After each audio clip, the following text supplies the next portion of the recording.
Kim సామ్రాజ్యం ఉత్తర కొరియాలో మన కమ్యూనిస్టులకు సంబంధించినటువంటి రాజ్యమే అది. కామ్రేడ్ అనే పిలుచుకునేటటువంటి పరిస్థితి. కానీ అక్కడ మానవ హక్కులు, పౌర హక్కులే కాదు, ప్రజల జీవన విధానం మీద కూడా నిరంకుశంగా ఉంటుంది. చైనా, రష్యా, ఉత్తర కొరియా 3 కమ్యూనిస్ట్ దేశాలే. ప్రతిపక్షాన్నే బతకనివ్వరు.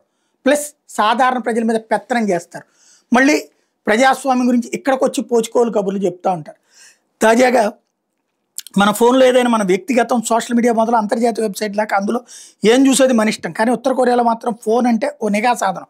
ఫోన్లో ఏం చూస్తుంది, ఏం చేస్తుంది క్షణక్షణం ప్రభుత్వాన్ని తెలిసిపోతుంది. చివరికి ఫోన్లో టైప్ చేసే పదాలపైన కూడా నిఘా ఉంటుందట.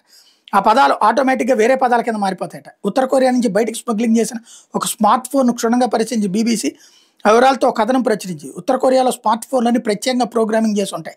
సమాచారం ఏదైనా ఆటోమేటిక్గా సెన్సార్ అయిపోతుందట. ముఖ్యంగా దక్షిణ కొరియాకు చెందిన భాష, సంస్కృతి, ఇతర అంశాల మీద నిషేధం ఉంటుందట.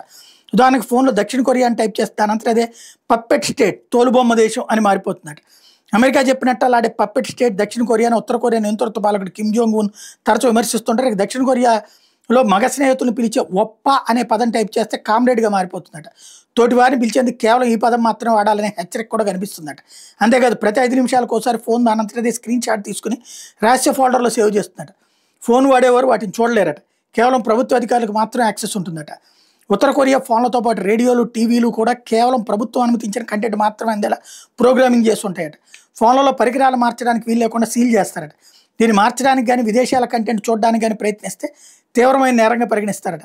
దక్షిణ కొరియాకు చెందిన K-pop వీడియోలు, సినిమాలను చూసినందుకు, ఇతరులకు పంపినందుకు ఇటీవల 22 ఏళ్ల యువకుడిని అధికారులు బహిరంగంగా కాల్చంపారు.